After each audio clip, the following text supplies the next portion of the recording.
पिछले कल एक बयान भाजपा का आता है, जिस तरह से सीमेंट विवाद सुलझा है, सीमेंट विवाद पे जो है भाजपा बयानबाजी कर रही है कि अनुराग ठाकुर की वजह से जो है विवाद सुलझा है। क्या प्रतिक्रिया देना चाहेगी इस पर? देखिए, सीमेंट फैक्ट्रीज और ट्रक ऑपरेटर और 65 दिनों बाद जो कल अल्टीमेटली सुलझ गया, जिसमें सरकार की तरफ से भी माननीय मुख्यमंत्री जी के बहुत बड़े प्रयास रहे और वो उन लोगों ने उसको स्वीकार भी किया है। जो ट्रक ऑपरेटर यूनियंस के अध्यक्ष थे, सबके उन्होंने कहा कि मुख्यमंत्री जी का और सरकार का हमारे को इस दौरान पूरा समर्थन और सहयोग मिला। और अदानी से भी जो बातचीत हुई मुख्यमंत्री जी के इंटरवेंशन के बाद, वो भी माने, अदरवाइज वो इस रेट पे आने को तैयार नहीं थे। कहने का मतलब है बड़ा विवाद चला, और ये विवाद जो था दो पार्टीज के बीच था। सीमेंट कारखानों की बात करें जो अदानी ग्रुप के हैं, और उसके अलावा जो ट्रक ऑपरेटर्स हैं जिनके माल भाड़ा का जो मुद्दा था, उसको लेके एक विवाद था। लेकिन पहले दिन से मुख्यमंत्री जी इसको लेके बड़े गंभीर थे और अपने अधिकारियों को आदेश थे कि आप मध्यस्थता करें और इस विवाद को जल्दी से जल्दी सुलझाने का प्रयास करें। और आप सभी लोग जानते हैं कि इसको लेके काफी कितने दौर की बैठकें हुई, और उसमें डिप्टी कमिश्नर लेवल पे भी लोग इन्वॉल्व थे। उसके बाद सेक्रेटरी इंडस्ट्री भी इसमें बहुत इन्वॉल्व रहे, चीफ सेक्रेटरी साहब भी थे, और मुख्यमंत्री जी ने खुद भी, और हमारे जो इंडस्ट्री मिनिस्टर थे हर्षवर्धन चौहान जी, उन्होंने, और सीपीएस संजय अवस्थी जी, सब लोगों ने पूरा एक इन दिनों काफी दौर चले। और एंड में जो कल जो फैसला हुआ, जिसमें ये तय हुआ कि 9 रुपए 30 पैसे जो मल्टी एक्सल्स है और 10 रुपए 30 पैसे जो सिंगल एक्सल है, उसका रेट तय हुआ। और अल्टीमेटली ये विवाद 65 दिनों के बाद सुलझा। एक बहुत बड़ा समस्या थी, जिसमें हजारों परिवार, जिनके जो ट्रक ऑपरेटर्स हैं उनके परिवार, और उनके ऊपर जो आश्रित लोग होते हैं, जो ट्रक चलाने वाले हैं, कंडक्टर्स हैं, और उससे जुड़े हुए और जो व्यवसाय है उससे जुड़े हुए जो लोग थे, आप पेट्रोल पंप की बात करें, टायर पंचर की बात करें, ढाबा चलाने वाले की बात करें, तो बहुत काफी लोग इसको लेके काफी परेशानियां थी। और अल्टीमेटली मुख्यमंत्री जी की सोच से, उनके प्रयासों से दोनों पक्षों ने उनकी बात को माना। जो मुख्यमंत्री जी ने कल फैसला किया, उस पर सबकी सहमति हो गई, और आज ये विवाद खत्म है। आज फैक्ट्री का काम शुरू हो चुका है, और उसी प्रकार से जो ट्रक ऑपरेटर्स हैं वो भी अपने काम के लिए बिल्कुल तैयार बैठे। तो ये भाजपा का इस तरह का बयान देना कि ठीक है कि भाजपा की तरफ से इसमें राजनीतिक दृष्टि से इसमें उन्होंने बयानबाजी की, बहुत बारी ये मीडिया में भी मिला, प्रिंट मीडिया में भी मिला, सोशल मीडिया में भी भाजपा के नेताओं ने इसको कहा कि सरकार फेल हो रही है, सरकार आते इस विवाद को नहीं सुलझा पा रही है। उन्होंने इसमें राजनीति करने का प्रयास किया, लेकिन इसमें नहीं हो पाया। कारण था कि मुख्यमंत्री जी और सरकार गंभीरता से इस काम पे लगे थे। और आप देखें कि हजारों ट्रक 65 दिन तक संघर्ष कर रहे हो, रोड जाम हो रहा हो, कोई हिंसा नहीं हुई, कोई तोड़फोड़ नहीं हुई, बड़ा शांति प्रिय तरीके से उन्होंने ये सारा एजिटेशन रहा। इसके पीछे इस कारण यही था कि सरकार, मुख्यमंत्री जी और उनका पूरा जो गवर्नमेंट था वो बिल्कुल एक्टिव मोड में था। हम पहले से सतर्क थे हर बात के लिए, उनके साथ हमारा दोनों पक्षों के साथ बातचीत चल रही थी। हमारा काम नहीं था इसको सुलझाना, लेकिन सरकार ने, मुख्यमंत्री जी ने समझा कि भले ही विवाद दो पक्षों के बीच है, हम इसमें मध्यस्थता करके इसको विवाद को खत्म करेंगे।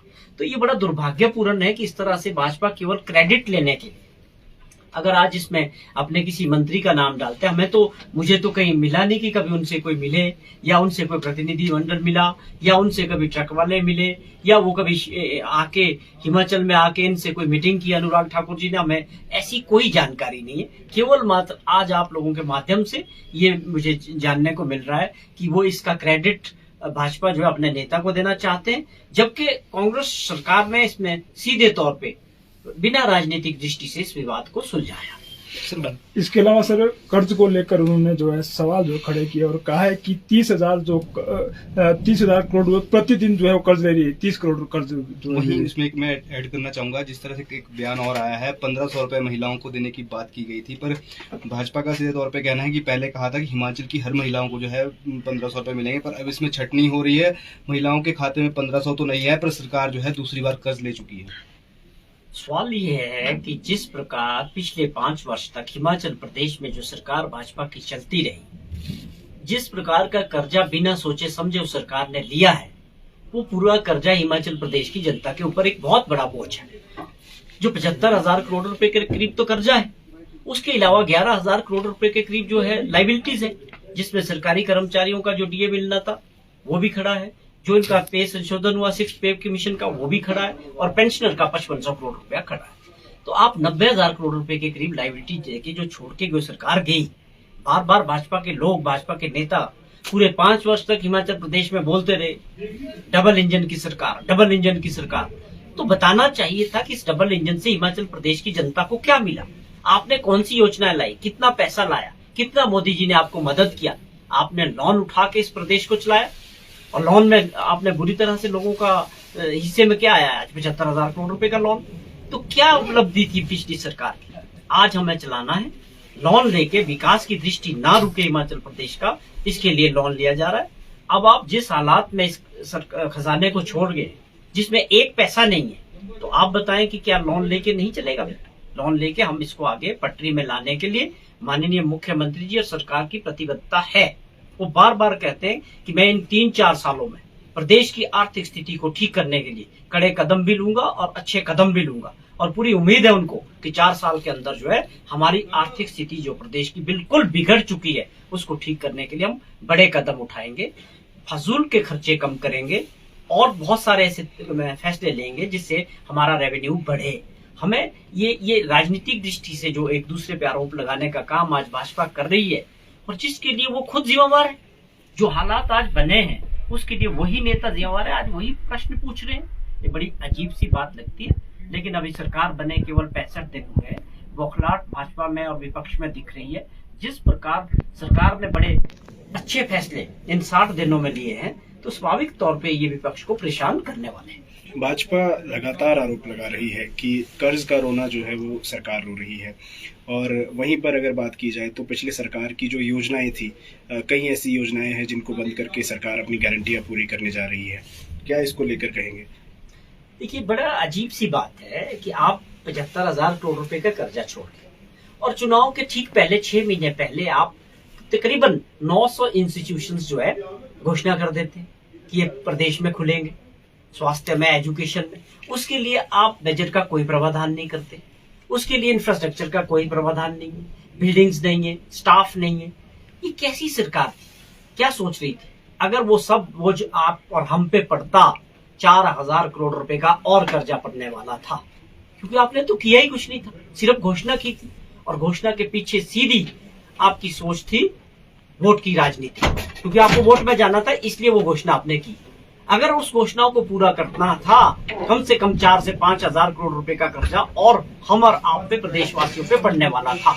लेकिन हमारी सरकार ने इस बात को समझा कि ये बिल्कुल गलत फैसले हैं और इसको ठीक करने की आवश्यकता है। माननीय मुख्यमंत्री जी ने पहले ही दिन बिना कैबिनेट के बने सारे जो ऐसे फैसले थे वो डी नोटिफाई किए, और उसके बाद आप देखिए कि जहां विकास की दृष्टि से जरूरी होगा उनको द्वारा नोटिफाई भी किया जा रहा है।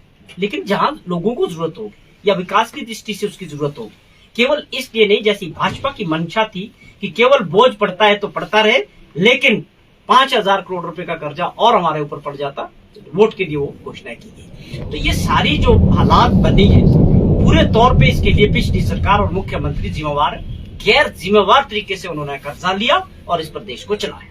एक और बात भी इसको लेकर कही है कि कई ऐसी जगहें थी जो डीनोटिफाई की गई, कई ऐसे इंस्टीट्यूशंस थे जहां पर स्टाफ बैठ गया था, अधिकारी वहां पर तैनात हो गए थे, और उसके बाद भी उन सभी दफ्तरों को, जो कार्यालय थे, उनको डीनोटिफाई कर दिया गया। तो वहां पर तो बजट का प्रावधान किया जा चुका था, अधिकारी जब बैठ चुका है या फिर स्टाफ वहां पर पहुंच गया है, नहीं, मैं आपको करेक्ट करता हूँ।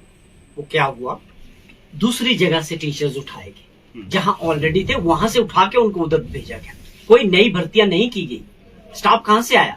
एक स्कूल से उठा के दूसरे स्कूल में भेज दिया, या वहां पर क्लर्क के जरिए चलेंगे, या हॉस्पिटल बिना डॉक्टर के चलेंगे।